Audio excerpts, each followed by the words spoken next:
Welcome to my channel.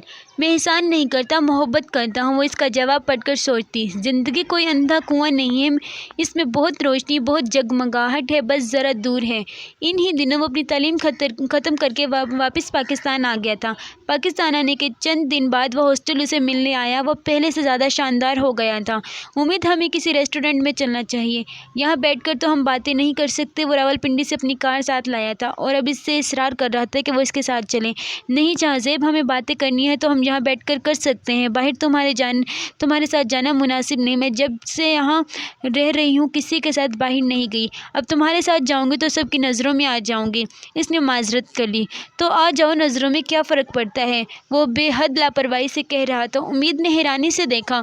फ़र्क पड़ता है जहाज़ेब, मुझे फ़र्क पड़ता है क्योंकि मुझे यहीं रहना है। तुम्हें सारी उम्र तो यहीं नहीं रहना, जितना रह चुकी हो काफ़ी है। अब मैं आ चुका हूँ और मैं शादी करना चाहता हूँ। फिर तुम्हें डरने की ज़रूरत नहीं है। इसके चेहरे का रंग थोड़ा बदल गया।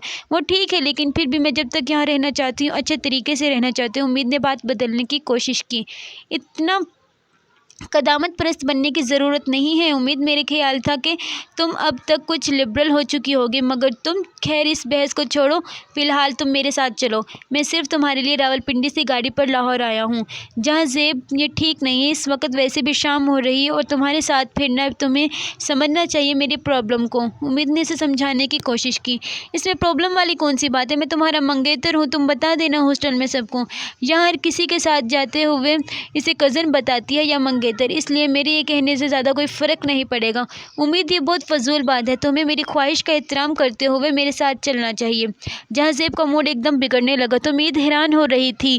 जहाज़ेब कभी इस तरह ज़िद नहीं करता था। रावलपिंडी में इनकी मंगनी के बाद उनके दरमियान रोज़ाना फ़ोन पर बात होती। वो अक्सर उनके घर आया करता था, लेकिन इसने इस तरह कभी इसे बाहर चलने के लिए कहा था, ना ही ऐसी किसी बात पर कभी ज़िद की थी। और अब वो नाराज़ हो रहा था। उम्मीद को इसके रवैये से अजीब सी उलझन होने लगी थी। इसके मुसलसल इसरार के बावजूद वो इसके साथ नहीं गई। वो बहुत मुश्तिल होकर वहाँ से गया था। उम्मीद परेशानी के आलम में अपने कमरे में वापस आ गई। क्या हुआ है, बहुत परेशान लग रही हो? अकीला ने इसके चेहरे के तासुरात से इसकी परेशानी को भांप लिया। नहीं, कुछ नहीं। वो अपने बेड पर बैठ गई। तुम जहाज़ेब से मिलने गई थी तो मैं मिल ली? अकीला ने गौर से उसका चेहरा देखते हुए पूछा। हाँ। कोई झगड़ा हो गया है? हाँ। क्या हुआ? अकीला, वो मुझे बाहर लेकर जाना चाह रहा था। तो अकीला ने बहुत पुरसुकून अंदाज में जवाब दिया। तो ये कि मैंने इनकार कर दिया। क्यों? ये ठीक नहीं है इस तरह इसके साथ बाहर जाना। क्यों ठीक नहीं है? वो तुम्हारा मंगेतर है, इतने सालों के बाद बाहर से आया है। मगर ये गलत है अकीला। वो तकरीबन चिल्ला पड़ी। हॉस्टल में सब लोग मेरे बारे में क्या सोचते हैं और मेरे घर वालों को पता चलता तो वो क्या महसूस करते हैं? हॉस्टल में रहने वालों की परवाह करने की तुम्हें ज़रूरत नहीं है। वो जो चाहें उन्हें समझने दो। जहाँ तक घर वालों की बात है तो तुम्हारे घर वालों को कैसे पता चलेगा? वो तो रावलपिंडी में हम, इसलिए मैंने धोखा नहीं करना चाहती। उनका इत्मीनान तोड़ने की हिम्मत नहीं है मुझ में। इसने साफ इनकार किया। जहाज़ेब बिल्कुल सही नाराज़ हुआ है। तुम्हारी जैसी लड़की के साथ यही करना चाहिए। वो तुमसे मोहब्बत करते हैं और तुम्हें कभी हॉस्टल की फ़िक्र होती है और कभी घर वालों को अपनी क्यों नहीं सोचती तुम? क्या मतलब है तुम्हारा? मतलब बिल्कुल वाज़िह, वो तुम्हारा मंगेतर है। तुम्हें इसकी ख्वाहिशात को अव्वलियत देनी चाहिए। वो तुम्हें अगर अपने साथ बाहर लेकर जाना चाह रहा था तो इसमें ऐसी कोई बुरी बात नहीं है। बुरी बात है, मेरी डैडी ने जहाज़ेब के साथ मंगनी होने के बाद एक बार मुझसे कहा था कि वो फ़ोन करता है, ठीक है, इससे बात कर लिया करो, मगर उसके साथ शादी से पहले कभी बाहर मत जाना। अकेला इसकी बात पर अजीब से अंदाज में हंसी। तुम्हारे डैडी बहुत अरसा पहले मर चुके हैं। जो लोग मर जाते हैं उनके कवाले ज़री दोहराने और इन पर अमल करने के बजाय ज़िंदा लोगों की ख्वाहिशात के बारे में गौर करना चाहिए। उम्मीद को इसकी बात पर धचका लगा। उसे तवक्को नहीं थी कि वो इसके बाप के बारे में इतनी बेरहमी से बात करेगी। मुझे देखो, मैं भी शफीक के साथ बाहर जाती हूँ, हालांकि हम दोनों की तो कोई मंगनी नहीं हुई। तुम्हारे नज़रियात के लिहाज से तो मैं भी एक बुरी लड़की हूँ। है, वो समझ नहीं पाई। वो तंज कर रही थी या वो तुम्हारा अपना फ़ैसला है। मैं दूसरों के किरदार के हवाले से कोई बात नहीं करती, मगर अपने लिए मुझे ये करना अच्छा नहीं लगता।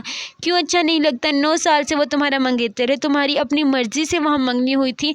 अपने डैडी के फरमान अगर भूल जाओ तो बताओ। اس کے ساتھ باہر جانے میں کیا حرج ہے؟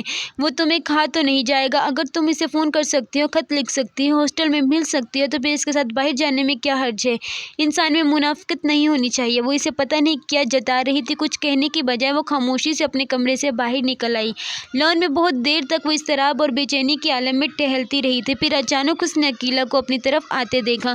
تمہیں کب سے ڈھونڈ رہی ہوں، بتا تو جاتی کہ لان میں بیٹھو گی جہاں زیب کی کال آئی ہے میرے موبائل پر۔ وہ کچھ دیر بعد دوبارہ کال کرے گا، اس نے اطلاع دی۔ وہ بے اختیار خوش ہوئی۔ اس کا مطلب ہے کہ اس کا غصہ کم ہو گیا ہے۔ وہ جہاں زیب کی عادت جانتی تھی، عقیلہ کے ساتھ وہ کمرے میں آ گئی۔ چند 15 منٹ کے بعد جہاں زیب کی کال آئی تھی، اس کا غصہ واقعی ختم ہو چکا تھا۔